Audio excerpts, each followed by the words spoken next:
guessing, I'm a who that. I'm a who that. Long as I'm living, I'm a who that. Lose or winning, I'm a who that. Sports Coma, yeah, this is where we do that. Where we do that, where we do that, where we do that, where we do that, where we do that. Boogie like this, and I'm a who that. I'm a who that. Sports Coma, this is where we do that. Where we do that. Welcome, welcome, welcome. Somebody please better help. Running this thing like elf. Thank God every day I'm not a felt. Go to YouTube live with Big Q and the guys. If you ain't ride or die, the bandwagon get flipped. Been marching in, that was way for the ring. I was yelling out your shame for the championship. Bucking on town, duck down. Falcons, pluck, get shut down. Panthers ain't much touchdown. The vision really belong to us now. So much hate on the Saints, you could probably tell. Ever since Bounty Gate hit the NFL, when things seem fishy and you probably smell the crooked referees on Roger Goodell. Yeah, probably like this, and I'm a who that. Every day I'm living, I'm a who that. Lose or winning, I'm a who that. It's the Sports Coma, this is where we do that. Where we do that, where we do that, where we do that, where we do that, where we do that. Boogie like this, and I'm a who that. It's the Sports Coma, this is where we do that. You're listening to the Sports Coma with Big Q and the guys on the PRO Media Network.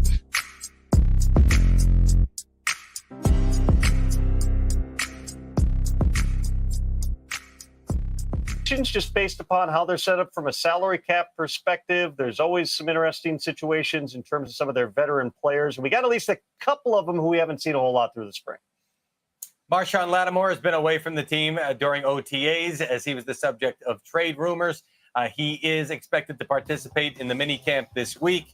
As Nick Underhill of New Orleans Football reported, he was on his way traveling to New Orleans to be a part of the minicamp this week. The other guy we're keeping an eye on is Alvin Kamara, who's been away. Now, head coach Dennis Allen did say recently that Kamara's got a family now, and that's pulling on him, whereas it wasn't maybe earlier in his career. So, yeah, he'd like to have as many people there as possible, but he understands that he has got responsibilities elsewhere. So he hadn't been there, but all indications are that he'll probably be there for mandatory minicamp. It's not necessarily a contract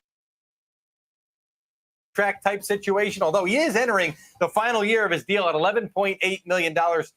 Not the final year. He's got another year after this one, but the number is $25 million. It was one of those big numbers to inflate the average annual value of the deal. So you would think the Saints, if they want to keep Kamara beyond this year, at some point have to do something with his contract. But yes, indeed. Shout out to the fan. Appreciate y'all being in this episode of the Coma. And like I've been saying for some time now, welcome, welcome, welcome. You're now rocking with the Sports Coma with Big Q and the guys, but we have intense, entertaining, educating, and enlightening sport talk from your favorite sports fam. Shout out to the fan. Appreciate y'all being in this Monday stream. Big ups to everybody. I see y'all all chimed in. JT Eternal. Shout out to you, Quavadius. All right, Sodactastic. Shout out to you. I hope I'm saying that right. Sodactastic X. Is that right? That one always get me hemmed up. Shout out to Roll, Bronze, Mocha, Poppy 504. Big ups to everybody, man. Good to see y'all in this thing as well. Appreciate you guys for being in this thing. So in it, listen, fam, if y'all got any questions, please feel free to throw them in the chat section.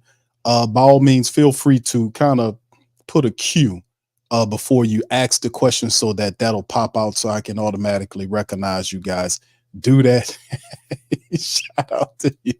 Appreciate you. I know it always gets me. I don't know, man. Sometimes, hey, listen, I'm sorry, man. I sometimes I'll be screwing up names and stuff, I have to apologize, But shout out to you guys. Thank y'all for spending your afternoon with me. We're gonna talk a few things today, man, in the mighty Who Dat Nation, man. We opened the broadcast up with that interview from NFL.com as they were talking about some of the things about the Saints.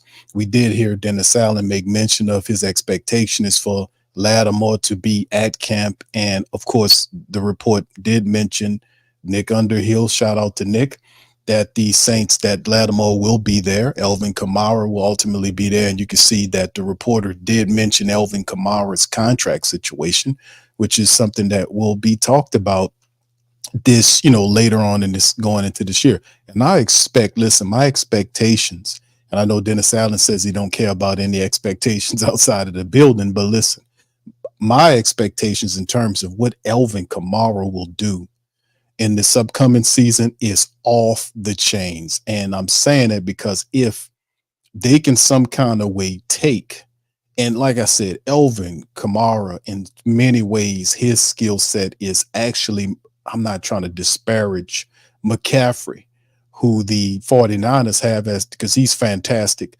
But Elvin Kamara, in many respects, his skill set does, it has the ability to go beyond McCaffrey's ability. Yeah, you see what I'm saying here? I think that, and they're both great backs, but I think Elvin Kamara might have a little bit more. We haven't seen that. We haven't seen him just go all out and just have a fantastic explosion of stats in football like we seen what the 49ers did with Christian McCaffrey last year. I mean, without his production, they could not have done what they did. He was phenomenal for them last year. And could we anticipate that with AK-41? Listen, and then, of course, you got 2 years remaining on his contract. He's coming up with a big old bump. And if he performs and has a big year, who knows? You know, but we getting closer toward him as he getting closer into his 30s. And that's when some of these running backs tend to kind of drop off. But listen, Elvin Kamara is not like most running backs, just like Christian McCaffrey. Those guys are multi-purpose backs that can play wide receiver if you need them to. Really, if you have an imagination, Elvin Kamara very rarely should leave the field. Like when he feels like he need a little rest, you run him off and put somebody else out there. But man, Elvin Kamara, if you know how to use him properly on the football field, you have him at running back. You can line him up as a wide receiver. He has he catches the ball as well as most wide receivers in the game. He's just an ultimate complement for whatever you got going on out there. So if the Saints played is just right, offensively speaking, there is not it's the imagination factor. Can they capture that with the Saints this year with Taysom Hill lining up at running back, Elvin Kamara, Kendre Miller, Jamal Williams and his Pokemon stuff? Then you talk about all the other fantastic talent like Chris Olave, Rashid Shaheed, Jawan Johnson. Don't sleep on Jawan Johnson. Please don't sleep on Jawan Johnson either. A lot of talent, man. A lot of talent for the black and gold. So anyway, let's get into one of the reports right here. We'll go over a couple of articles right here. You can see this one here. And this is one right here that we talked about and made mention of, is that Lattimore is at the team facility as expected for minicamp this upcoming week. This is from NBC Sports. They came out and they're pretty much just quoting what Nick Underhill had tweeted out. The fact that, or what he reported on, is that Saints cornerback Marshawn Lattimore, who y'all remember last year was quite disgruntled with Dennis Allen's lack of direction and the losing that was going on with the Saints. It was a lot of drama going on, and then Dennis Allen ultimately did say he expects him to be here for 2024. We know that the trade window, not saying he will be, but right now it's still June the 1st until the start of the season. So we know at some point the Saints are going to have to address this situation in terms of what's going on with it probably at least going into next year. We'll have to determine on what that will look like. You see what I'm saying here, fam? But anyway, back to the article. It says the subject of trade rumors this offseason, Lattimore, they were talking about him. He skipped the team voluntary offseason program, not participating in organized team activities is something Lattimore has done in the past. He will, however, attend the Saints mandatory mini camp this week. And of course, and that's what I was saying. Like a lot of people were like saying, Q, he's missing out on this, he's missing out on that. And I said, listen, as long as you give them the option, it is what it is. You can't be mad when they don't come, and this is listed as voluntary. That means they have the right to either refuse or go. You give them an option. Many go, some don't. So you see what I'm saying? And people's like, man, we need y'all to just be there every day so we can get this together. Well, as long as you give them the option, some of them will go home and get their rest and spend time with the fam. It's a long season, right? But anyway, when you say mandatory, they show up, because if they don't, money start getting taken out of the pockets.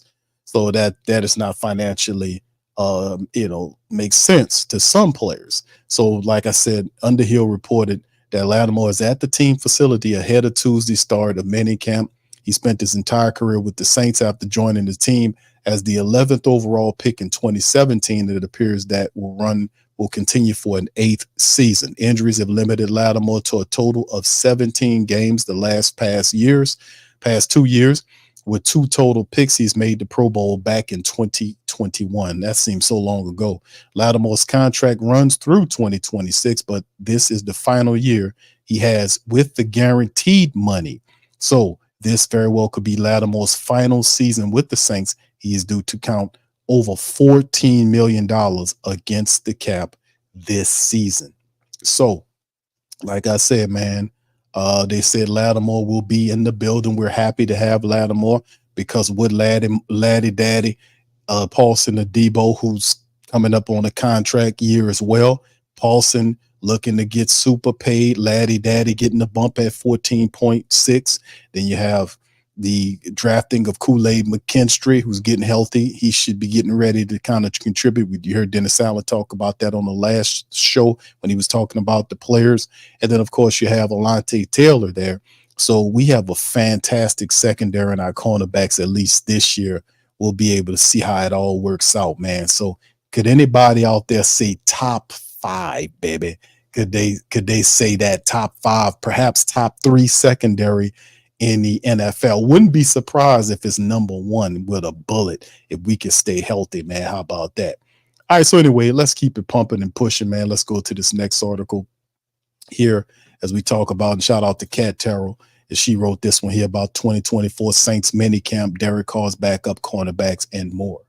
So, of course, with the minicamp coming in, we get some more looks at a couple of the guys that really kind of caught the Who Dat Nation's imagination, as well as other things. And what really makes this year's Saints minicamp really interesting is Clint Kubiak coming in with a whole new system, which breeds a certain amount of excitement about what could be done correctly, correctly, responsibly, thoroughly with the Saints weapons, because we have a lot of really solid players offensive, a lot of questions dealing with the offensive line, but damn near a whole new staff, offensively speaking, offensive coordinator, running backs coach, wide receivers coach, offensive line coach, QB's coach, you name it. On offense, we got it.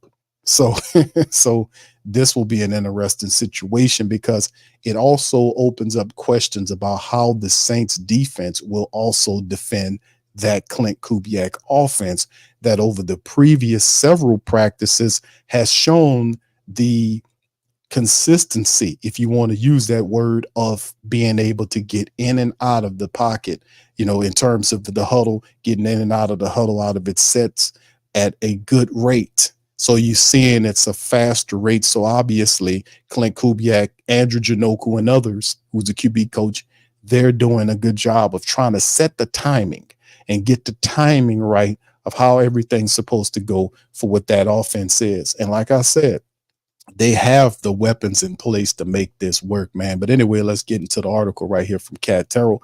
She says Saints running back Jamal Williams. She talks about him. We played this interview about Jamal Williams. Everybody loves Jamal Williams because Jamal Williams is a big kid. He's fun. He has fun. He talks about his cats. He loves Pokemon. He loves video games. He loves anime. Hey, man, I grew up loving anime.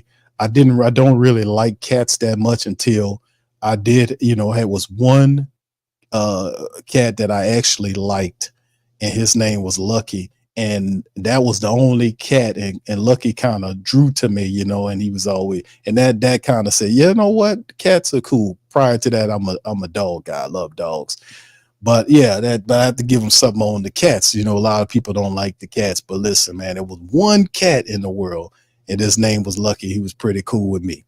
But anyway, let's talk about this. She talked about Clint Kubiak's new offense, and we know that he described it as me likey, so just what he is, what a smile.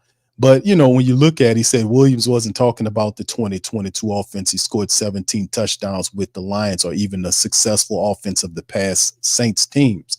He was specifically recalling when Raheem Mostert, who was an absolute beast when he was there for the 49ers, he was just ridiculous in that scheme, how they used him in the other running backs. Then with the Niners rushed for 220 yards and 4 touchdowns against the Packers back in the 2018 playoffs. The Saints intend to run a similar version of that style of offense made famous by Mike Shanahan and Gary Kubiak, who's the father of course, Clint Kubiak. He says it's kind of success Williams can get behind. I've seen this offense before. Y'all remember what he says going against it, watching. I remember what Mostert going crazy against the Green Bay Packers. The Saints, who recently announced Drew Brees was inducted as well. We talked about that with the Pete Carmichael thing and all that kind of stuff. But what's really interesting of it, as we kind of move into the training, actually the mandatory minicamp situation that's opening up, because this will be the last time that we get a look at the Saints before we don't see them all the way until when the big camp starts. So, it's already heating up. And remember, that camp is supposed to be moved out to California because there's supposed to be repairs, I think, that's going on airline that will be getting done while they're training out there, trying to get the cafeteria situation and a lot of that going and fixed for the New Orleans Saints, because it was voted as one of the pathetic, for the last couple of years, it got sour grape grades from the players and staff about how it was. So they finally took some of the money and decided to do something with it with the team, which is a positive, man. You can't have people, saying such and such, man. We the city of food. So at least the Saints, they got to represent, get some good food, some chefs, and have something down there. You can't have roaches and all that stuff. I'm not saying, I'm just messing. Anyway, let's get back to it. Jake Haener isn't conceding the backup quarterback spot. Now, the rookie quarterback Spencer Rattler received a lot of early attention after the Saints took him in the 5th round of this year's draft, and eyes will be on him as well. But it's second-year quarterback Jake Haener you got to look out for, according to Cat, who looked consistently impressive in his early days at the backup quarterback competition. And remember, there were reports that came out about Jake Haener working with John Gruden in the offseason. So Jake Haener, if you remember Jake coming into the league last year, Jake Haener was never known to be a guy with a big arm, but he always was a guy that people talked about with a high football IQ, and also the fact that he was very accurate. So sitting 1 year behind Derek Carr, going out there working with Coach Gruden to hopefully get his game together, it appears to have bore fruit, as Jake Haener's been looking pretty crisp in these past practices that we've seen in the OTAs. So anyway, Allen said that Rattler, who has thrown 3 interceptions during the portion of OTAs, open to media, is learning that throwing windows close more quickly in the NFL than in college. But Allen said that's all a part of the learning process. I'm encouraged by what I see out of him, and certainly there's a lot of improvement left to be had. And I think he's making some good progress. He said he wasn't discouraged when the Saints selected Rattler just 1 year after taking him in the round. Well, the reality is the Saints took 2 quarterbacks, in back-to-back years. I don't know if that's a thing that we've ever done that before, come to think about it. Y'all in the Great Saint Think Tank, y'all remind me and let me know if you guys have ever seen that before. Have the Saints in memory outside of this year taking 2 quarterbacks in back-to-back drafts? Y'all let me know, because I don't remember such. Maybe I have to go back a little further in my recollection here. But Haener said he wasn't discouraged by that. I'm going to be as prepared as I can be. Just because there's a little competition doesn't scare me. This is the NFL, and at the end of the day, if I want to accomplish my goals, I have to compete with a lot of different people. That's the right mentality. Competition is good. Competition is not a sin, like Rockefeller said. Only people that believe like that are monopoly people. And they have an inferior product, so they have to destroy everybody in the market so everybody buy that one thing from them. Competition is good. It's good for you. It's good for me. It's good for everybody. Haener is the only quarterback who has yet to throw an interception during the portion of OTAs open to the public. And starting quarterback Derek Carr threw his first interception on open portion Wednesday after the pass was batted at the line, then tipped into the hands of Demario Davis. Haener's rookie season was derailed after he was suspended for the first 6 games for violating the NFL performance enhancing drug policy. He said that he came into this year with a new sense of confidence, partially due to the new revisions to the playbook. I forgot about that PED suspension. And quote, there's a lot on your plate as a rookie. There's new people, new system, new coaching, and you're in the NFL now, Hainer. See, I feel like this system helps us to see things a little clearer. I guess the terminology. It's not what Drew did when it was taught to Drew in 09. It wasn't even 10 years old yet. It made sense to Drew, but it might not make sense to Jake Haener in 2024, 15 years later. I think now it's just more like things make sense. There's a rhyme or reason to things, and you can learn things faster and quicker. So I feel really confident going through the huddle, which is good, because really the point will come down to, and I asked this question to a lot of people before, it's like you got, Derek Carr is going to make the team, and Spencer Rattler's going to make the team. The Saints will not release Spencer Rattler. He'll be picked up off of the waiver wire. So we know they're not going to draft him and then release him. So that's 2 quarterbacks. So in my mind, after kind of rationalizing that, like, who do you think? Well, you're going to have Derek Carr and you're going to have Spencer Rattler. Who is it the other guy going to be? If Jake Haener stays on code and keeps doing what he's doing, looking sharp and crisp, it could be Jake Haener. But really, it's a battle between Jake Haener and Nate Peterman.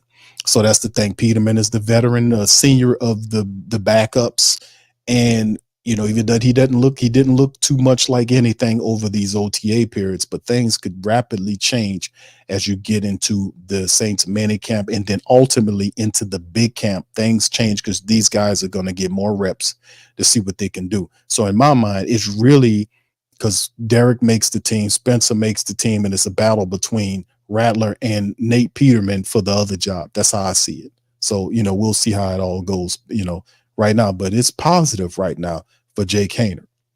All right, like I said, Spencer Rattler is very interesting. More participation with the cornerbacks expected in the minicamp. We already talked about Alvin Kamara and Marshawn Lattimore will be in attendance for this. Alvin has a family. Marshawn Lattimore probably spending time with his family. But Lattimore is a very positive thing that Lattimore is there in the secondary because we need him to compete, especially in the secondary. So, next year, a lot of things are going to change. I know that. But for this year, right now, having that secondary together, Tyrann Mathieu, Jordan Howden, and others, and our cornerbacks, we have a very solid group of cornerbacks and a very special secondary.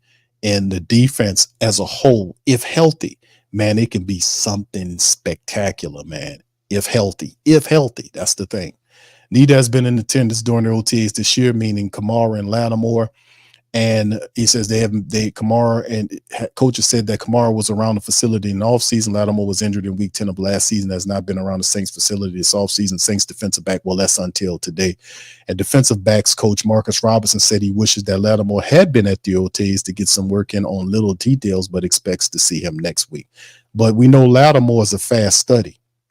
We know Marshawn Lattimore is a fast study. And it's not, and I'm not, I would prefer them to be there, but I respect if they don't, if it's voluntary. But he's a fast learner. That's what makes him a solid player and a pro. So whatever he needs to pick up, he'll pick it up and keep it pushing. That's what they pay. That's why they pay him the big bucks. He's a shutdown cornerback. Let's see what he can do. You see what I'm saying? And I've only had 1 year with Lattimore. Obviously, he's extremely talented. Obviously, I wish he was here. This was what Coach Robinson said on Wednesday. I do think there was some things he could do better, but from an athletic perspective, he's extremely talented. Now, if he could put that together, we have some technique, a little bit of more knowledge of the game as far as he says, of the game, and as far as how he's being attacked, I think he'll be exceptional. I mean, because he's a phenomenal corner in this league, so you can't take that away from him, but I do think he's missing out on an opportunity to get better as of right now. He could have been working on some game off to his own, because some players do that in the off season. There, that old saying about there's no off season for football players. Some of the pros, that's how they get really good, in terms of their game getting ready. Alvin Kamara is always ready to play and always in phenomenal shape. Marshawn Lattimore and these other guys, they're professionals. They always are working in off season when they're healthy to get better, working on getting stronger, working on technique, stamina, everything that you need to work on to help you when the time comes. All right. So the Saints He's also expect to work, get some work with Kool-Aid McKinstry into practice next week if he set out the first portion OTAs with a foot issue. And then he said, I'm itching to get out there with the guys and build that bond, that chemistry that's going to be very special to the secondary. That's what Kool-Aid said, but just control what I can. He says, what I control and what I can control right now is going hard in treatment and getting back to myself. So indeed, it is going to be a cool, like I said, seeing Laddie Daddy, seeing AK-41 out there, just going, just healthy and out there just doing their things is a big plus, because these some of the best players in the game, in my opinion, man. These are, some of the best Saint players that you have. So you need these guys to contribute this upcoming season to have that success that we really want them to see, because we really want them to break this 3-game playoff slide, not 3-game, but 3-season playoff slide, rather. Questions in the trenches won't be answered anytime soon. Offensive lineman Trevor Penning said moving from left tackle to right tackles feels like a, quote, fresh start, end quote, after he was benched last year. Rookie first-round pick Talisi Fuaga is learning to play on the left side. So he's, after playing right side throughout all the college. How those players will handle these new positions likely won't be answered until the pads come on during training camp. And it's one of many questions for an offensive line that no longer has swing players like James Hurst, who is retired, and now Raiders lineman Andrews Pete. There's also been no sign of right tackle Ryan Ramczyk, which is somebody that we need to keep an eye out on, right? Ryan Ramczyk is a guy we need to keep an eye out on because he's a wild card. Even though Ramczyk is battling what could be a career-threatening knee injury and isn't expected to participate in the minicamp. So, like I said about Ram, it's unfortunate, but this is something that's been plaguing Ramczyk since he, for years now. It happened right after he signed that big time contract. He had an issue, and it's been plaguing him over the last years. And the Saints kind of they kept it tamped down up until last year when he kept getting rest days. Like, what's going on? And then it began to leak out that he had this knee issue. I knew it was bad. I just didn't realize, back then that it was career threatening. And if it's career threatening, you need major knee surgery, which he has to step away from the game of football. He has to get the surgery, then rehab, learn how to walk all over again and all this kind of stuff. And maybe he's saying, he can deal with the pain and all that. But man, listen, I wouldn't do that, bro. It's just a game when you going up against life, dude. That's just my thinking on it. And of course, new free agent addition, Ali Udoh, could be one of those swing players, although he has yet to fully participate in open practices. And that's a player that we want to get a good look at, because when they signed Ali Udoh in free agency, he was the first offensive lineman veteran they picked up in free agency. The idea of Ali Udoh wasn't to be a starter. He was listed as possibly being a swing lineman, the sixth lineman. That's how they seen or viewed Ali Udoh. But it depends on how right now you got Nick Saldiveri operating at the guard position. Does Nick Saldiveri hold that guard spot? That is still very much open to see how that guard position, because we talk about all the two tackles, but the other guard position with Nick Saldiveri, then you'll have Ali Udoh competing with him. Perhaps Lucas, the veteran offensive lineman, will be competing there as well. So if Nick Saldiveri can hold that starting position, then that'll allow Ali Udoh to be the swing player that Saints visualized him when they signed him. All right. But this is what they said. I think he has flexibility to play both tackle and guard. I've seen him play guard. I think he'll be a very good guard. I wouldn't put no Ali Udoh at tackle. I wouldn't do that. He's just not fleet of foot. He'll get cooked out there, but that's how they see it.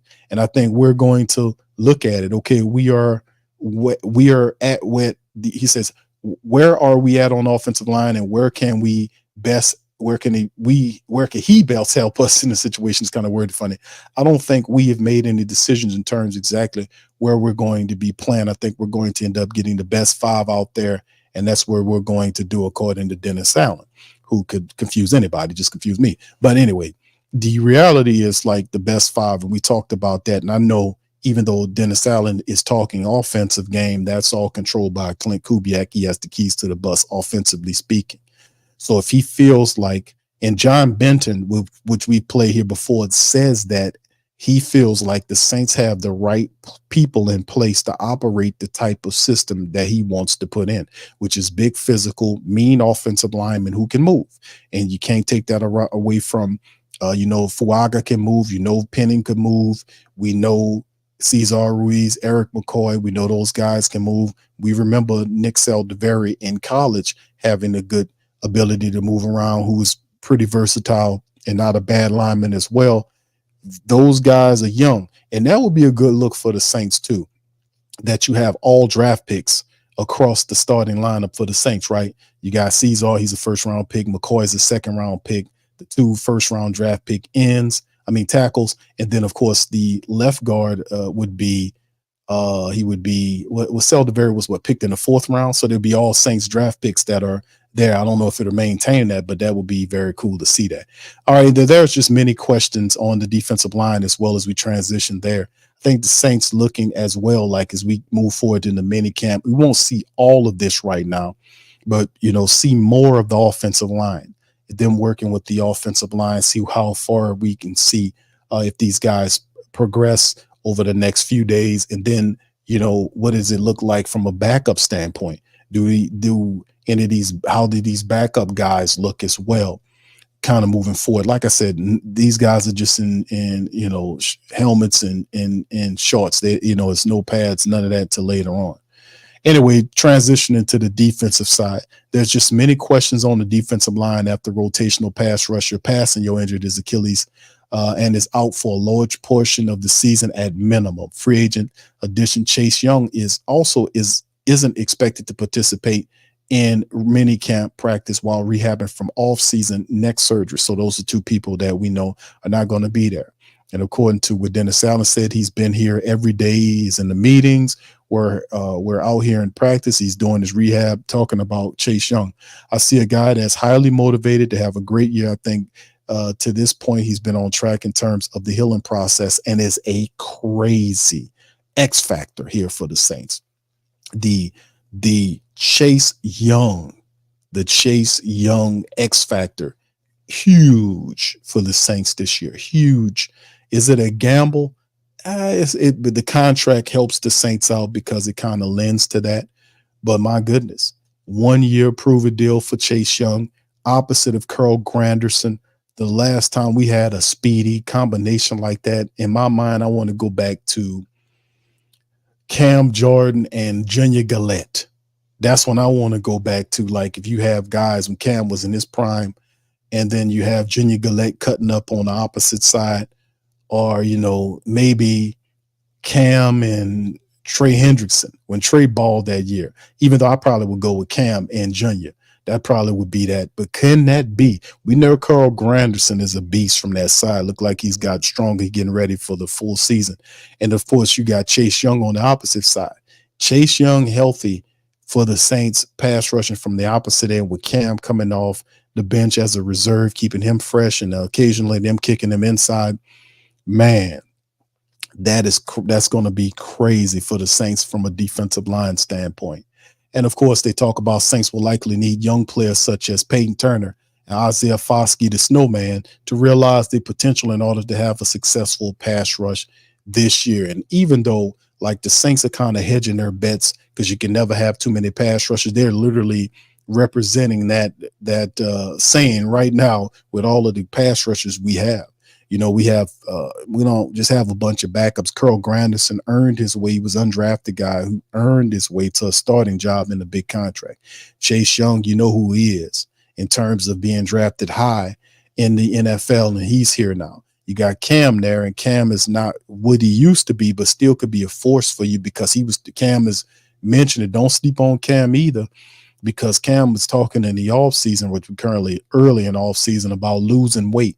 And people are complimenting Cam on how small he looks in terms of his weight. He lost a lot of weight to kind of help him become more streamlined and faster, kind of getting back to his earlier days, in terms of dropping the weight and still moving. So can Cam be setting himself up for something positive with this? And, of course, we know the neck surgery with Chase Young is something to watch out for. Cam's foot issue, rehabbing from that, even though he says he's doing good. And then former first-round draft pick Peyton Turner and second-round draft pick Isaiah Foskey, those guys sit behind the aforementioned guys.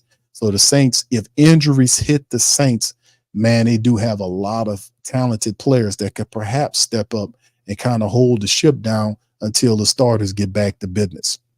So anyway, the Saints had 34 sacks as a team. Cam Jordan, who will be 35 in July next month, finished with just 2 sacks. Carl Granderson led the team with 8.5 sacks and said he can't wait to see Young get back on the field. Young and Carl Granderson on the field at the same time, a healthy Chase Young, a healthy, with Carl, and Carl's always been healthy. With having those guys there, man, let me tell you, you're not going to be doing all this stuff where quarterbacks like to run around the edge and you see Cam trying to chase him down and can't get to him, right? Man, Carl Granderson is going to get to you. Chase Young's going to be able to get to you. So like I said, man, that adds some speed there. And then based upon what happened at the linebacker position, another battle to watch out for would be the Willie Gay versus Pete Werner battle for the second linebacker position next to Demario Davis. All this stuff has major league impact for the Saints defense, especially at the ends, having all of what I said. And then, of course, at the next level with the linebackers, Willie Gay, who's older, more experienced, and looking for an opportunity on a 1-year prove-it deal to say, listen, I can play this. Willie Gay, if he beats out Pete Werner, and it won't be easy, but if he beats out Pete Werner for the other linebacker position next to Demario Davis, that brings a whole new speed component back to the Saint linebacker core that we hadn't seen since Quan Alexander was doing. So it's going to be a very interesting season. Plus the splendid secondary we have unmasked, the speed of what could potentially be Willie Gay, healthy Chase Young, a healthy Peyton Turner, a healthy Cam Jordan. That's a lot of health that we need to kind of keep this thing going. But that depth stuff is pretty good. So anyway, that's some of it and talk about. And of course, when we talk about the lines and all that, we have a young offensive line, and a lot of stuff we talking about too is the Saints interior defensive line. How does that look in terms of us needing to stop the run and put pressure on people? How do you guys feel about that situation? Let me get my unofficial depth chart up here right quick so the family members can see when we start talking about it, because we talk about the end positions. But the interior defensive line is something that also needs to improve. Now, we're talking about Kalen Saunders. We're talking about Big Nate Shepard. We're talking about Brian Bresee. Can Brian Bresee have that jump that we think he should have? He's also a former first-round draft pick guy that really balled out for the Saints last year. Can Brian Bresee take the jump to starter this year? That would tell a lot, too, because I think Nate Shepard should be a guy that should be he'll be better at a reserve, a revolving or role playing defensive tackle position. Because we was talking about Passanio. Listen, fam, that's a nice size blow for the Saints defense, because Passanio had the potential to play defensive end for you because he gave you that. He wasn't bad at the end position. He's tough to block. He's 6'7", and he's not a sloppy 6'7", 300-pounder. He's streamlined, he's big, and he knows how to play. He's difficult to block. But you had the ability to play him outside, and then if you needed to, you can kick passing your inside. Well, he's not there. So somebody is going to have to step up and help out there. Like, you can rely on passing you. So somebody's going to have to elevate their game from a defensive interior lineman position. Brian Bresee, in his second year, we know that these guys struggled in the sophomore years. Is this was going to happen to Brian Bresee? We know that they deal with issues in the second year. We've seen it with Paulson Adebo. We've seen it with Alante Taylor. To a degree, we've seen it with Chris Olave with what was going on and all this kind of stuff. But in the second years, there's usually some struggling. Not all players go through this, but a great deal of them do go through that little sophomore situation. So we have to watch out for that. But Christian Boyd's a guy, they brought him as a rookie. Really excited about him. They had brought in Kendall Vickers, who's been getting a lot of reps. And Jack Heflin's another guy who really kind of stepped up and showed some stuff in last training camp. And Jack Heflin, who's a football player, can he step up and kind of press forward because these guys will have an opportunity to kind of see if they can fill the shoes of it, or perhaps the Saints might decide to say, you know what, we need some help there as we get ready for training camp. Let's see what veterans are out there so that we can utilize these vets and bring them in here and see if they can help us out. Can the Saints do that? Because they can most certainly go to the cheap defensive interior man route. They could. Let me see if I can put the cap situation up on screen, because right now, as it's showing, according to Over the Cap, this is where the Saints are right now in terms of their salary cap. 5.4 plus mil is what's popping right now for the black and gold that they have. And this is right now numbers according to Over the Cap. But anyway, like I said, man, it'll be interesting to see just how well the black and gold in terms of how and where our guys will be as we move into the Saints minicamp. That's a few things I think we want to kind of look at in terms of the offensive line, and then we can look at all this other stuff in terms of the wide receivers and whether or not what'll be going on there, because a lot of people think that Cedric Wilson might have an opportunity there to be able to be that guy. It said Wilson, the dude, in the wide receiver room. We'll find all that out as we get going, but Saints minicamp opening up. These are just a few of the things. Not only that'll be setting the tempo this Saints minicamp, but also the big camp later on in the month. This stuff, some of these battles are definitely just sneak previews as we get ready for the big camp where it all counts, baby. All of it does count, but that's when we'll get a more complete look at what will happen. And I definitely think the Saints are going to add some people in terms of maybe a few people here or there to the big camp later on in the month. So there you go. All right. So that's just a little stuff to kind of talk about right there.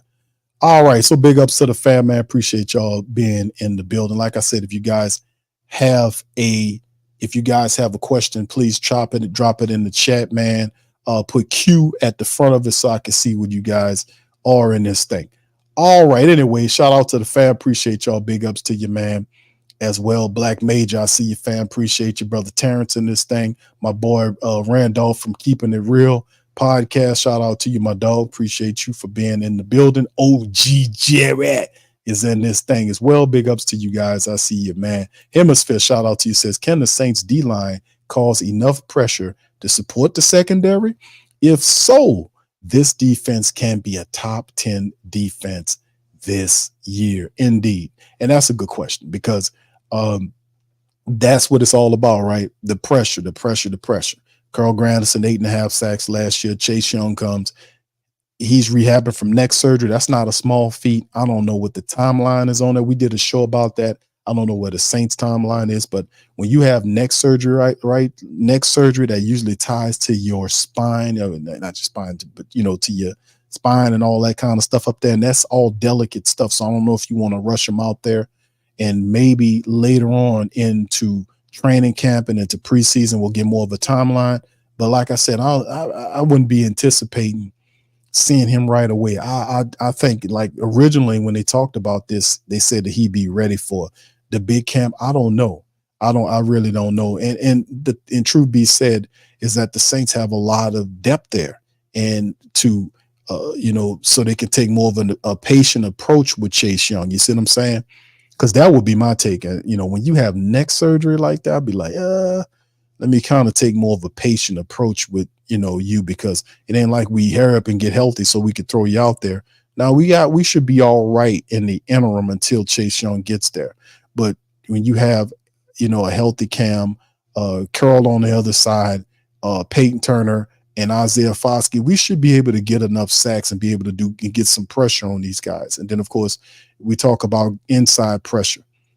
Colin Saunders, Brian Bursey, these type of guys. How could Christian Boyd, he's another guy that's known to be one of these pressure guys. So the Saints have big guys on the inside that are good at pushing the pocket internally inside the pocket.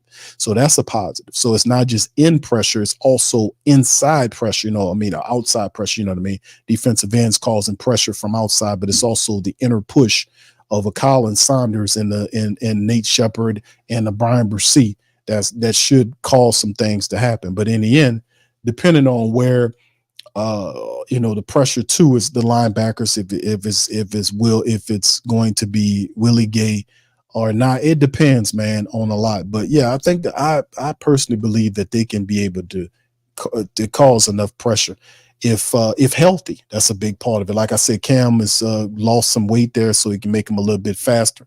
So we'll see how it all looks, man. But yes, indeed, man, we should be all right. All right, Brother Randolph says, Hayner, great offseason QB. Now he must continue his offseason success into camp. Indeed, bro. Absolutely. Big ups to you. All right, Mr. Barnes says Howden is an elite safety. All right, Mr. Barnes, shout out to you. I don't know if he's elite, but I do like Jordan Howden. He showed a lot last year. And remember, he flashed in preseason too. Like when they drafted Jordan Howden, and I was like, man, they took a safety right there. And I was thinking to myself, you know what? The Saints, they're going to need some safety because Tyrann Mathieu getting up there. And sooner or later, you're going to need somebody to replace him. And a lot of the safeties that we were bringing in was safeties on 1-year deals. None of those guys had the potential to be a long-range option there. Jordan Howden out of Minnesota, if you go and watch the footage on it, man, he was phenomenal at Minnesota. It was a terrific pick by Dennis Allen and the Brass. They did a really good job in spotting Howden and then plugging him into the Saints defense. And he came in as a rookie, and then he played so well. The Saints said, man, let's just put Marcus May in the street. The hell with Marcus May. He missed half the games anyway. Let's put and Howden helped push May out the door. And he's a solid player, and he's coming into it once again in his second year. And I know in his sophomore years, man, we have to remember in sophomore years, these guys tend to look a little different. Sometimes the games, they struggle in that second year. Remember these second year players, because sometimes people be tearing them players up, man. Be tearing them up. Man, that dude, he was garbage. Nah, man, in the second year, fam. We got to remember. Richard says, I'm looking forward to seeing the line. And me too. The linebackers, that's a big competition, bro. Because if you take a look at, let me put the depth chart, unofficial depth chart on the linebackers. The Willie Gay versus Pete Werner battle is going to be big. Like I said, it's only it's 3 linebacker starting spots if you operate the 4-3, but we know the Saints spend the majority of the time in a 2 linebacker look, which means Willie Gay it's going to be a battle between Willie Gay and Pete Werner for the opposite spot next to Demario Davis. Like I said, Willie Gay been in the league longer than Pete, but Pete knows that system. But the Saints have, when they find a trend, they stick with it, like the Ohio State trend. The Saints love picking Ohio State players. One thing they like to do is pick up former Kansas City players as well, especially on the defensive side of the ball. Hell, they picked up Colin Saunders. They picked up Willie Gay. They picked up Tyrann Mathieu. They just love getting these former 49er guys. And I think, wasn't your guy that was here last year? What was his name? He went on to the Texans. I forgot him. I think he played with the Chiefs too. They love picking up these former Chief players, especially on the defensive side. But anyway, it'll be interesting to see just not only him, but there's also guys that's backing these guys up that we want to see what they can do. Nephi Sewell looked solid for the Saints last year. They picked him up. DeMarco Jackson, how does DeMarco Jackson look? Guys like Jalen Ford, the linebacker, want to see what he can do. Kaliki Hudson is another dude. Monty Rice is another dude. The Saints got a good staff of linebackers, and then you'll see the backup linebacker battle as well play out. So it'll be interesting to see how that looks too. So yeah, the linebackers are going to be pretty good. Shout out to Farouk, B Jizzle. Good to see y'all in the chat, man. Big ups to y'all as well. All right, Hemisphere. Another question is, will the Saints run a 4-3 front? They could. But I don't, like I say, I had to ball it down at 100% of the times that I personally watched the Saints all the time play these games, man. And very rarely you'll see them in any other system except for the 2 linebacker look, the modified nickel situation. Very rarely. It's like 98%, like 90. It's high rank.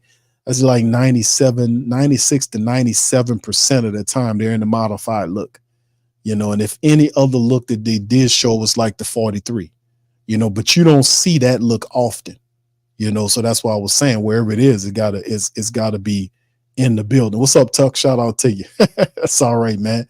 That's what rewind buttons are for, Iro says, Alante, Taylor pass. It was his first year. Exactly. And I was telling people about that as well, man.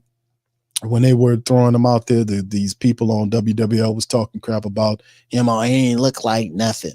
Man, that was his second year, man. It did the same stuff, man. I remember what these people say. I remember a lot of this stuff because I had to sit up here and counteract it. They said the same thing about Paulson Adebo and then pretend like they didn't say that. Well, Paulson Adebo was a solid cornerback. And then the year before they was tearing him up. It's amazing how these people, you'd be thinking you don't remember. I remember they was hammering out Paulson Adebo. Now Paulson Adebo, the future of the Saints. You was just saying last year the year before last, that he wasn't getting, and the Saints might need to look at somebody else. Man, come on, man. These people be tripping me out. When it's second year, fam. That's something we got to remember. In the second year, right? It's not you, Ro. It's just other people, like stuff that I heard people send to me about players, and I hear it. I was like, man, who are these people, man? If you're going to commentate, man, you got to remember how things go. For whatever reason, that's how it is. Not everybody, but a great majority of players in the NFL and other professional sports in that second year, from the first to the second year, they have some difficulties transitioning between. That's a transition year, and they have some difficulty in that year going to the third year. But if they handle it like a Paulson Adebo did, they're going to be fine. I think I said the same thing about Alontae Taylor. And how do you know? Because Alontae Taylor is an intelligent player that's under control. He'll make it just like Paulson did, because Paulson Adebo is another dude that's intelligent and a very stable personality. You'll make it. You just have to endure that fire and you'll get better. That's how it works, and they'll be fine. All right. Shout out to Slim. He says, Q, can Willie Gay have the potential to take Werner's spot outside? Yes, he can, bro. Absolutely. I would caution the Who-Dats to, pay very close attention to that. I know a lot of people are going to watch the QB battle. I want to see Spencer Rattler and all that kind of stuff. And I know QBs bring attention, but really the biggest battle that you want to watch is going to be the linebacker battle. It'll be between Willie Gay and Pete Werner, because when they first brought him here, my thought process, okay, they bring Willie Gay in here. But is he a future prospect? Like, nah, Willie Gay is like 31, I want to say. Is he 30? He's in his early 30s. I'm like, on a 1-year deal. Listen, I thought the Saints would leave Pete Werner alone, but they felt like, hey, man, we need speed at that position. Maybe that was Michael Hodges saying, man, we need to pick it up here. We need a linebacker, such and such. They've been watching the guy. The guy is lightning in track shoes. He's super fast. He's smart. He got a really good personality about him. Like, he's exciting. He gets excited and all this kind of stuff. So, man, Willie Gay is a serious threat to take Pete Werner's job. Oh yeah, no doubt about it. To me, I think that is the battle that I would be keeping a close look at, because that has major implication. It has major implication because that guy pairs next to Demario Davis, and he changes the Saints defense. He really does. Willie Gay gets there. And remember, Demario is solid, but Demario Davis has lost a lot of his lateral speed. He's not the spry Demario that we've all known and loved for so long. As he gets older, he's losing a lot of that. If you remember some of these games, he doesn't have the closing speed he used to have. He does his best. So that's why the Saints, we can't have two guys, and Pete Werner's a solid linebacker, but we've known for a while that the athletic aspect of his game, we knew that coming out, that he wasn't a super quick athletic guy. He's a solid linebacker, but he just doesn't have that next level speed that you want to have, like you see Naquan Alexander or even a Preston Smith had. When Preston Smith was here, he exhibited that closing, that able to react and the speed to get there. And not only that, but to cover tight ends if you need him to. Willie Gay does that too. He has the speed to cover the tight ends. We struggle with that. We got a good tight end right there. He gonna tear you up. And we got to go against the Detroit Lions. Remember that tight end killed you, Laforta, whatever his name is, whatever it was. It must have been Spanish for knock the Saints upside their head, because that's what he did. The tight end for the Vikings, And any athletic threat tight end gives the Saints problems. If Gay's there, man, that all stops. That's why I was saying that is a big position that we got to watch out. Great question, Slim. Thank you for that, man. Appreciate you. All right, Terrence says, I know it's early, but in what week do you think the offense will come together and stay consistent? That's very hard to tell, bro, because Brother Randolph asked me that when last year, and I was like, man, it usually takes like a month for you start seeing some success. We didn't see the Saints offense, and that was a very unique and weird year where we didn't see the Saints offense catch fire until well into the year, like the last month or so worth of games, and you've seen the Saints catch on. By that time, it was too late. You know, it usually take like a month for them to see what they got going on because you have the 4 games, then you have all the practices that's in between because you got your starters on both offense and the defense. You know who's supposed to do what, who's going to have this job, and you know what you need to do. So, and guys will have the preseason and the big camp, and then the preseason, and then you go into the season. You got a month worth of games, so you have a general idea of what's going on. But when we talk about, catching on offensively, usually that's aimed at the quarterback. I'm hoping that the Saints do not put all of that on Derek Carr. I'm hoping that the Saints use the best room that they have, which is the running back room. If you got Taysom and Elvin and Jamal and what's my guy? I forgot my guy's name from TCU as well. So you got all these guys here, man. What I'm talking about? I forgot his name, man. I'm thinking about somebody else. That's what it was. All right, yeah. Kendra. I forgot Kendra, but you got Kendra in there, man. That's a phenomenal room. Think about that room: Elvin, Jamal, Taysom, Kendra Miller. That's fantastic. And then you have the ability, if you want to use plays where you use Rashid Shaheed and packages with sweeps and reverses, or hand the ball off to him in certain areas and he hit it and go. So, I mean, the Saints have application there, but I will rely on that at first. And then, because that's when Carr really looked comfortable, when he was operating the play action last year, when it wasn't all on his shoulders to perform.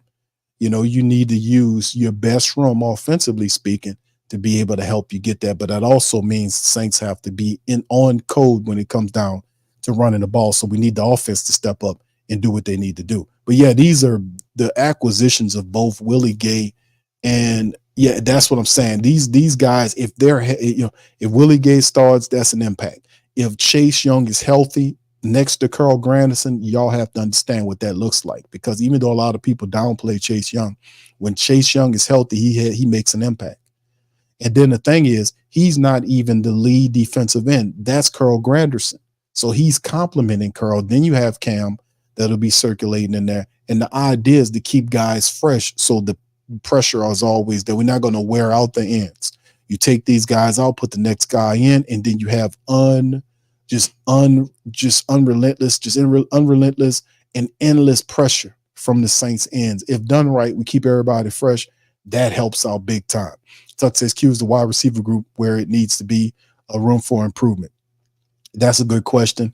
Oh man, if you look at if we look at the Saints wide receiver room, the top 3 or 4 guys are solid, and then there's a lot of question marks there. Chris Olave, Rashid Shaheed, we know about them. A.T. Perry is really, don't think for a second A.T. Perry just gonna let people come in here and just dislodge him from having an opportunity. I know they bring Cedric Wilson in as a veteran to kind of help out, but my man, we can't look past what A.T. Perry. If A.T. Perry head is on straight and he wants to do, he got the size. He's not just a big guy with size, but A.T. Perry could run too.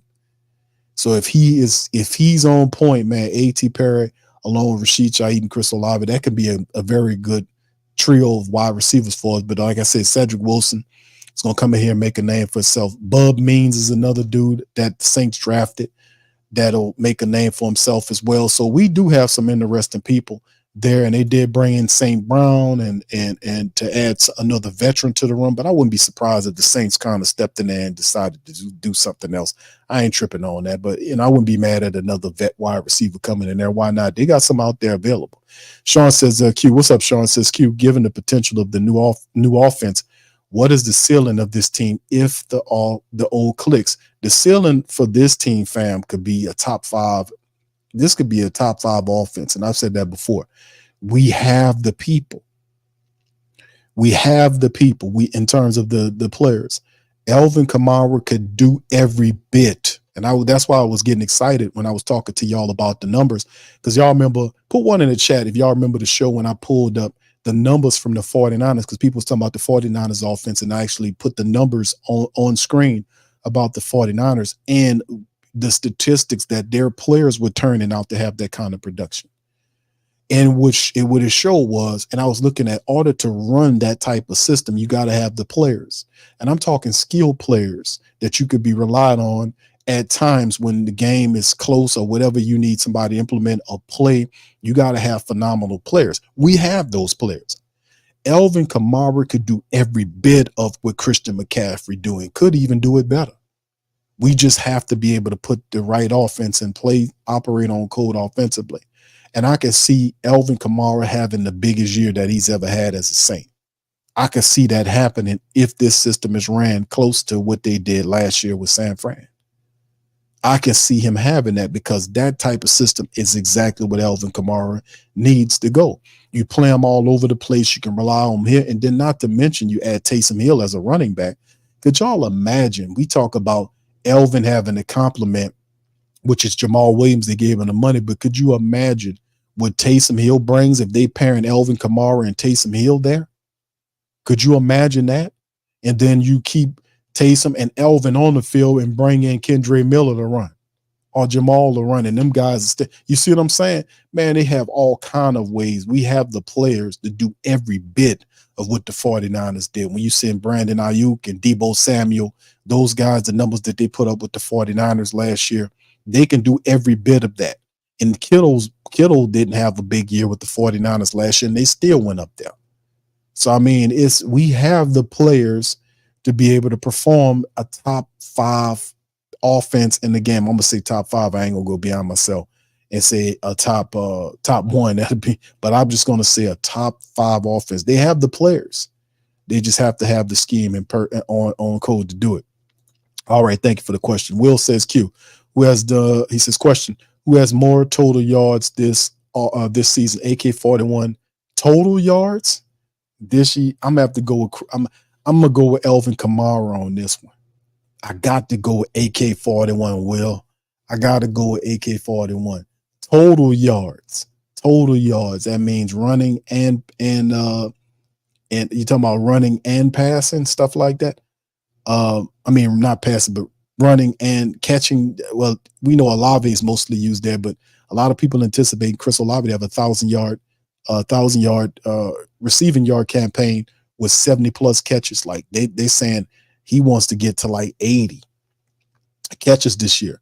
And like I said, man, I think that with AK-41, I think the system is set up like we seen from McCaffrey. I think, because this is the thing. Christian McCaffrey had over 1,400 yards rushing last year. 1,400 yards rushing for the 49ers last year, and like 14 rushing touchdowns. That's what McCaffrey had last year. 1,400 plus yards, 14 rushing touchdowns.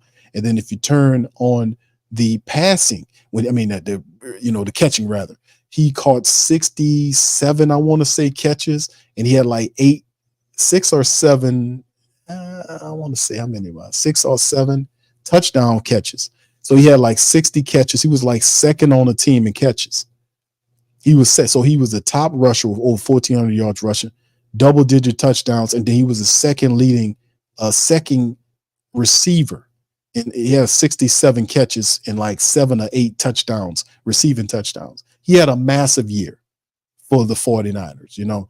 I could see Alvin Kamara doing every bit of that. I really could. So I'm going to have to go with AK-41 on that one. I think this is Kamara's year, to be honest with you, fam. I'm going to be honest. I'm about to say Amish. Be honest with you. I'm going to be an honest Amish. on you with that one, man. You know, and let you know. What's up, Cartel? Shout out to you. Poppy says, Q, do you think with all the addictions we can be good on with the addictions? Oh, you mean the addictions? Uh-oh, hold on now. Hold on now. Oh, hold on now. Hold on. Hold on now. Hold on. We better not have none of that going on now. Let me tell you something. We can't have none of that. Now, I get what I'm just messing with you. The additions, we can be good on both offense and defense. Absolutely. Absolutely. But it all comes down to operating on code, the guys' attention to details, and just recognizing what we got to do and taking care of business. Making sure you correct guys that's not doing what they're supposed to do, and just handling business. And then, of course, we might have some luck to go along with it in terms of guys staying healthy. But outside that, no doubt about it, man. Shout out to you. Appreciate you, man. All right, big ups. All right. I said, do you think we'd be good on offense? Yeah, I think so, man. I think we can be really good. The offense, man, we'll see, man. Like I said, I've said a lot about, okay, 26. Okay, thank you. Thank you, Black Mage, talking about Willie Gay. All right, thank you, bro. Appreciate that. All right, says, do you think we'd be great on? Yeah, I'll answer that one. Yeah, absolutely. Saints, and we've said this before, the Saints are not a garbage team. They're not a trash team. They're not a bottom feeding team. We just look like that over the last couple of years. That's why the pressure is high. Like a lot of people, maybe they're not aware of it, but that's why, I've tried to keep people aware about the fact that when Dennis Allen took over the team, the Saints were, they missed the playoffs under Sean Payton. There was some angst going on there, how they failed. When he took over the team, he took over a loaded team that was actually, from a personnel standpoint, nothing else, not statistics, none of that.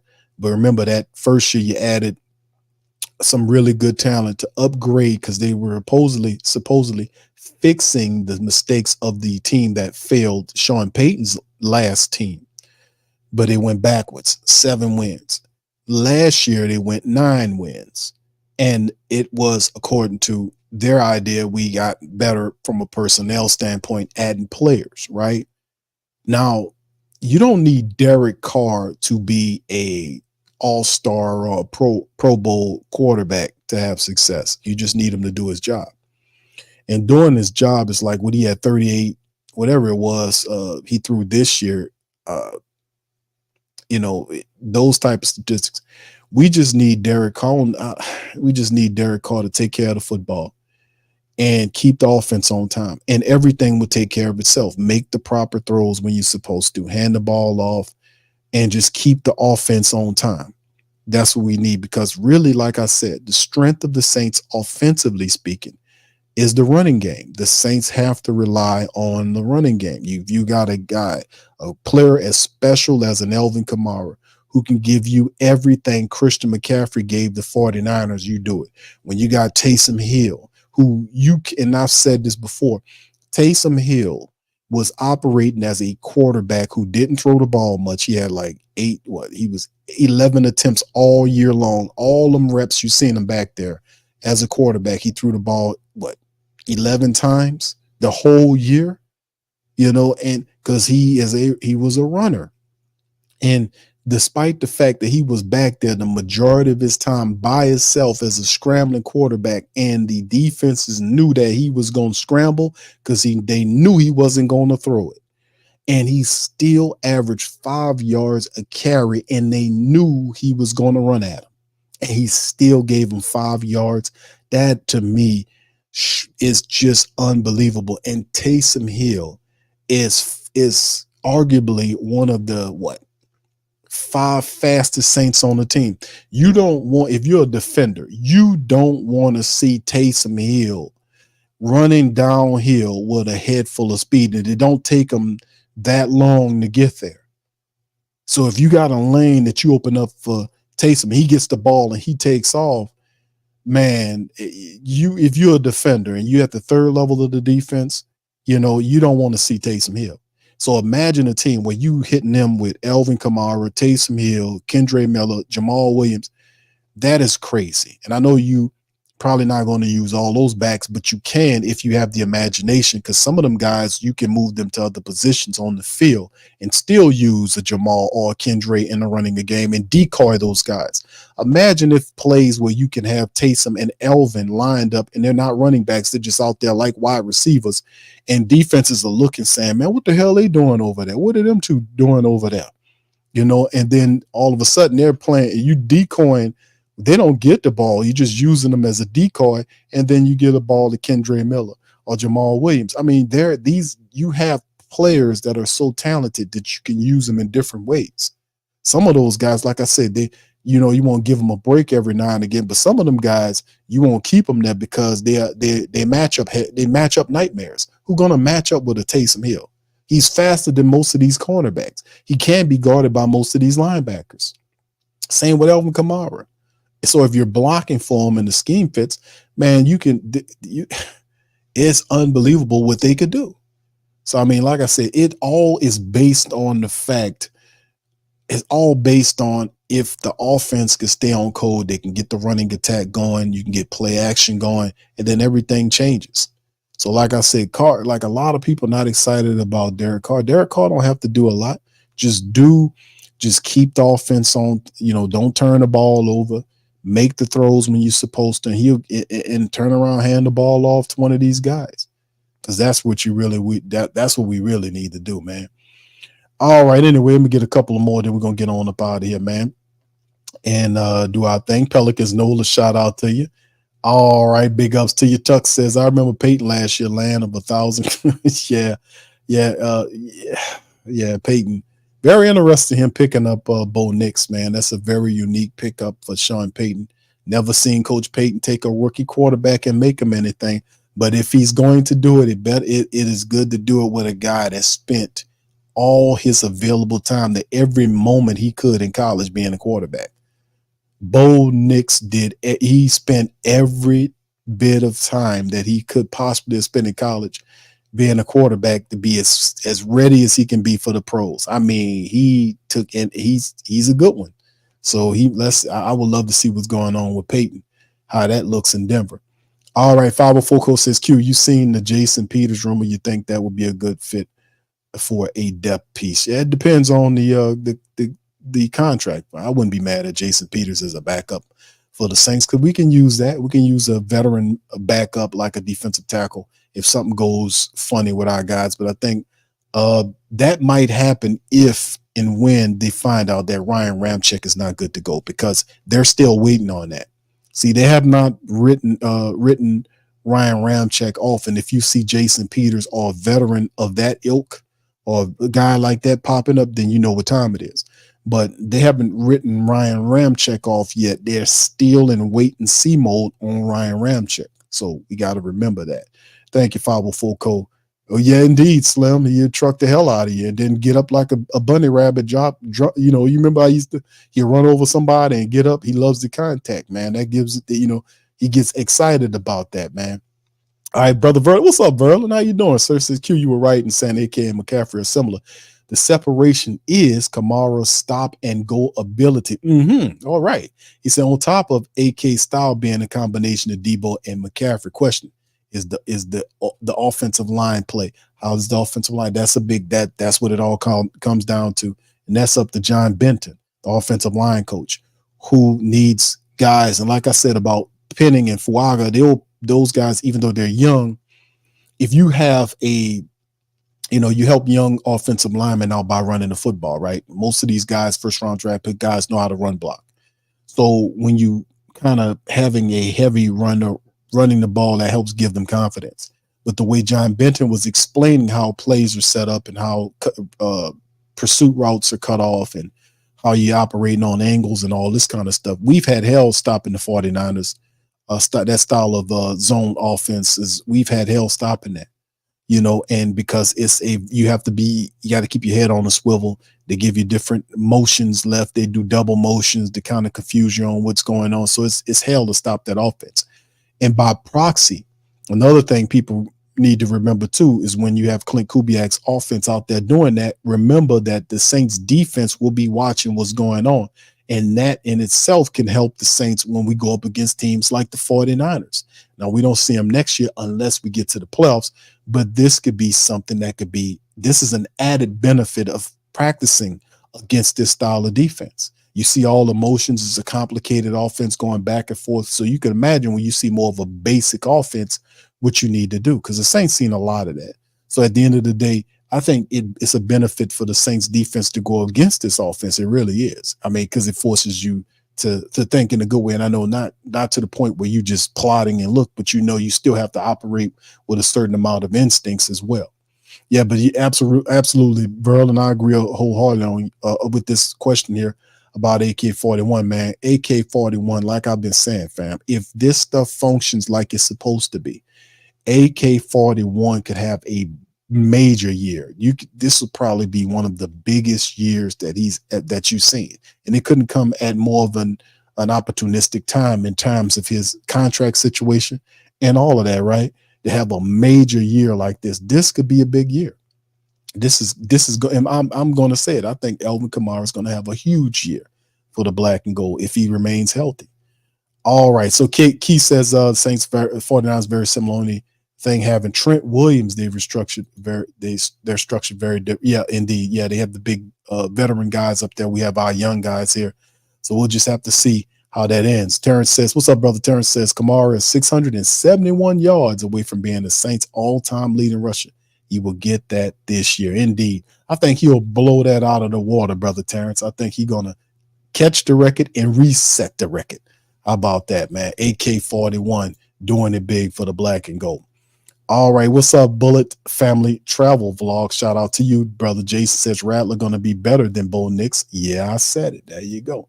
Yeah, but see, Bo going to have the jump start because, of course, Peyton could possibly give Bo Nix, not give him the job, but Bo Nix earns the job. He don't have a hindrance like a Derek Carr in front of him for at least a year, maybe two, depending on how the Saints behave, how everything kicks together. Because we know that Carr still has 3 years left on his contract, and it's a big stropping ass contract too. It's like as he gets older, the contract escalates. It's a very bad contract. I don't know why the Saints did it like that. Usually, you'll have the big numbers at front, and then they'll kind of, they de-escalate with an older player. It's the opposite. I don't know why they did that. They couldn't afford the guy. Seems like a desperation move, if you ask me. All right, what's up, Lester? Shout out to you, man. Who that to you? All right, 504 says Q. I'm calling it now. Saints versus the Niners in the NFC Championship game. I'm all in. I can't help myself. I'm a who that. That's very real. It could happen, but like I said, man, Dennis Allen is a major key to this, and I'm not trying to throw cold water on nothing, but I have to remind family members that Dennis Allen is still our coach. And what that means is that for the team to improve, Dennis Allen has to improve as a head coach.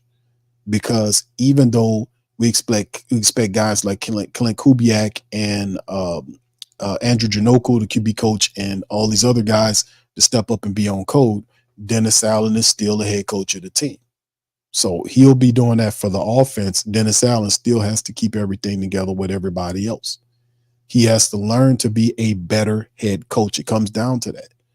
That's what because the teams, and like, look at some of these teams that's sitting up here. Like you talk about the 49ers with Kyle Shanahan and the Kansas City Chiefs with Andy Reid.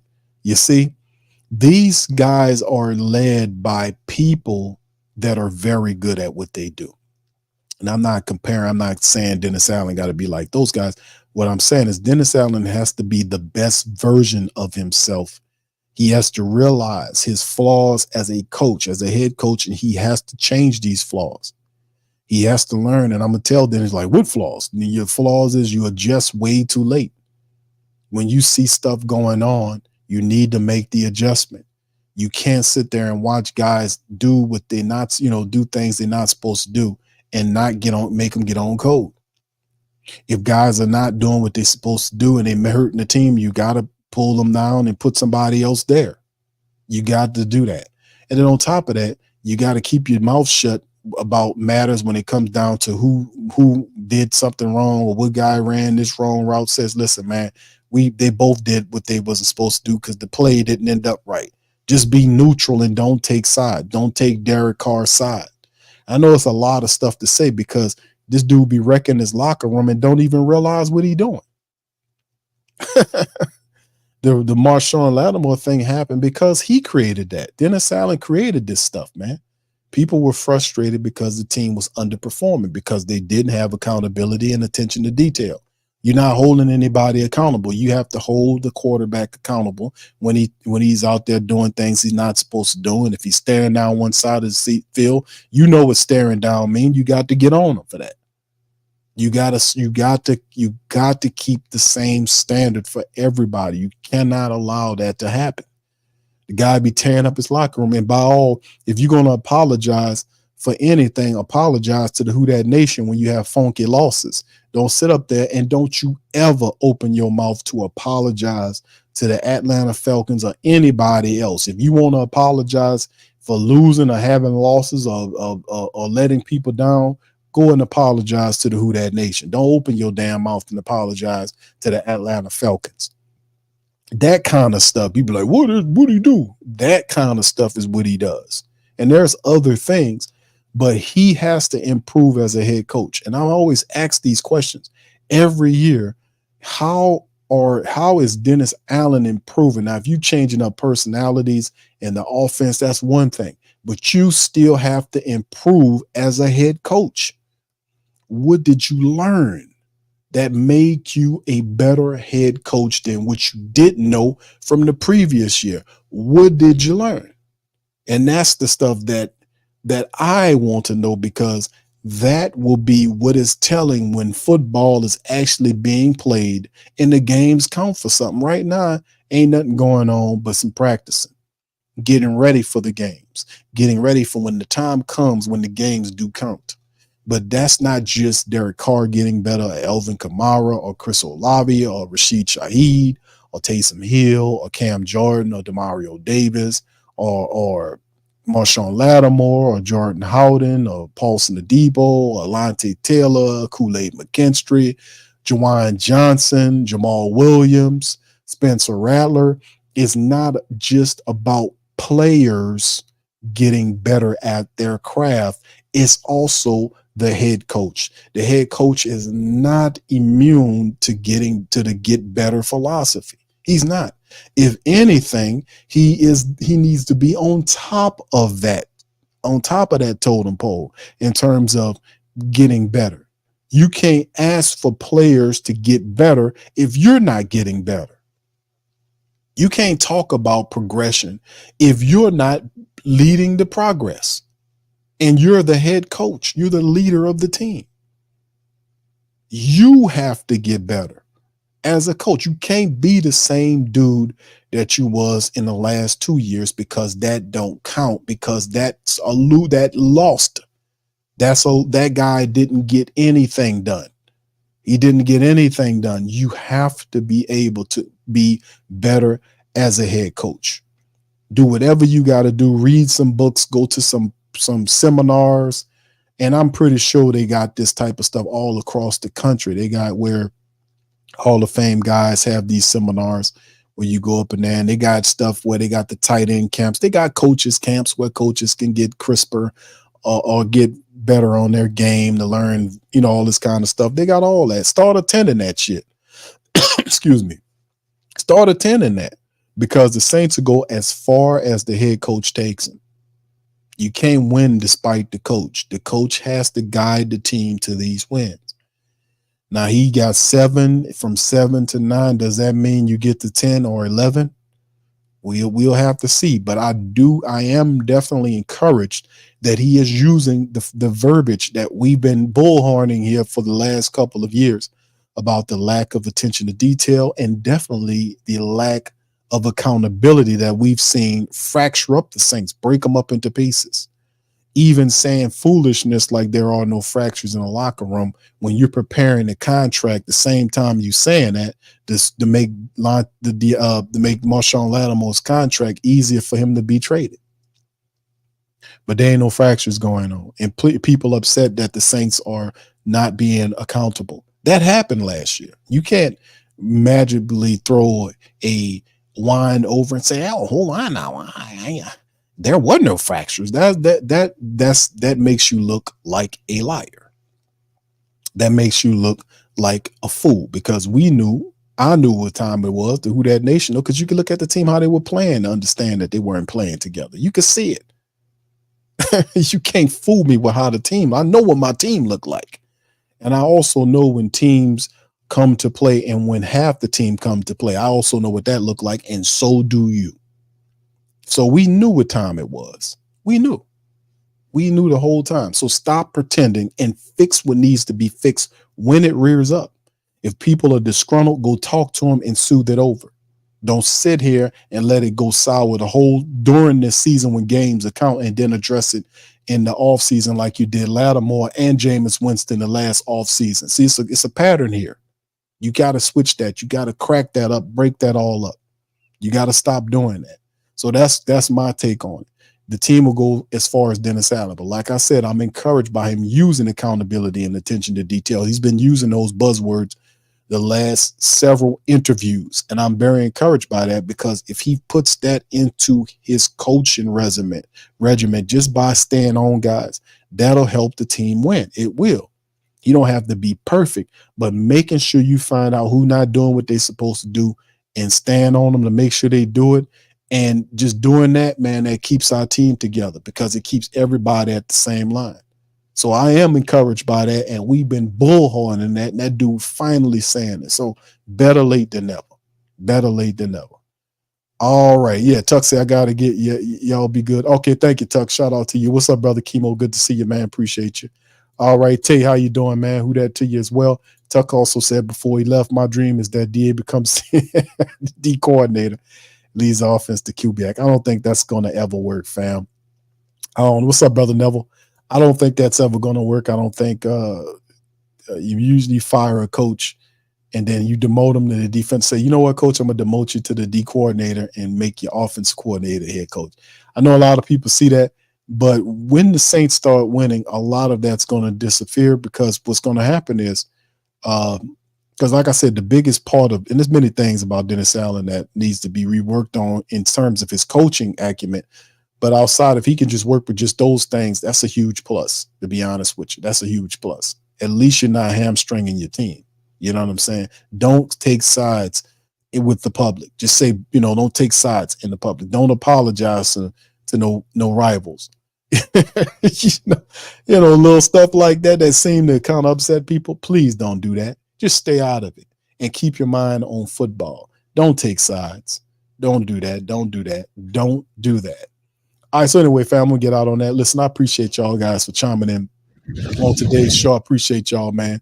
Y'all do me a service. Please feel free to hit the like button, hit the subscribe button. By all means, feel free to share the show on the social media feed, man.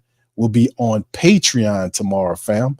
Much love to y'all. Appreciate y'all. Shout out to my Instagram fam chiming in, my Twitter, fam as well, Twitch and everybody else, LinkedIn, Facebook. Shout out to you guys. And appreciate the family members for being here. You also feel free to hit the like button. If you're not a subscriber, hit the subscribe button, hit the retweet button as well, or the re-X button, whatever you want to call it. Hit it up.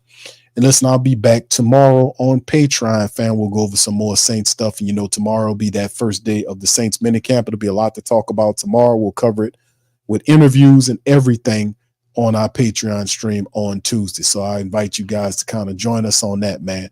So with that being said, y'all have a beautiful rest of y'all night, and I'm going to holler at y'all on Patreon tomorrow. Much love. Who that to you, baby? Appreciate it. Yeah. Boogie like Benson, I'm a who that. I'm a who that. Long as I'm living, I'm a who that. Lose or winning, I'm a who that. Sports Coma, yeah, this is where we do that.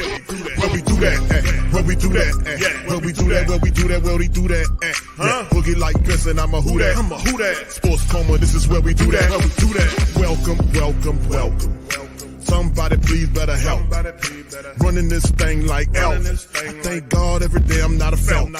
Go to YouTube Live with Big Q and the guys. If you ain't ride or die, the bandwagon get flipped. Been marching in, that was way for the ring. I was yelling out your shame for the championship. Bucking on town, duck down. Falcons, pluck, get shut down. Panthers ain't much touchdown. The vision really belong to us now. So much hate on the Saints, you could probably tell. Ever since Bounty Gate hit the NFL, when things seem fishy and you probably smell the crooked referees on Roger Goodell. Yeah, money like this and I'm a who that. Every day I'm living, I'm a who that. Lose or winning, I'm a who that. It's the sports coma, this is where we do that. Where we do that, where we do that, where we do that, where we do that, where we do that. Boogie like this and I'm a who that. It's the sports coma, this is where we do that. You're listening to the Sports Coma with Big Q and the guys on the PRO Media Network.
WhoThatDaily.com. That's right, WhoThatDaily.com. Your one-stop shop for everything New Orleans Saints, New Orleans Pelicans, LSU Tigers, even the top flight boxing news. So if you're a Who That and you're looking for a place to stay up on your team, WhoThatDaily.com is your site. The WhoThatDaily.com for the sport Who That in all of us. That's right, the Pro Shop is the platform store where you can go and buy all the latest merch to support the platform. Available at the Pro Shops, we have dozens of hundreds of products available for you and your family. Unisex tees for men and women, hoodies and sweatshirts, tank tops, kids and baby items, long sleeve tees, mugs, pillows, wall art, bath bedding, face masks, phone cases, stickers, bags, fanny packs, socks, hats, and many other items. Please feel free to check out the Pro Shops. The link is in the description section below. And remember, it helps the platform continue to grow. Check out the Pro Shop and Who That too.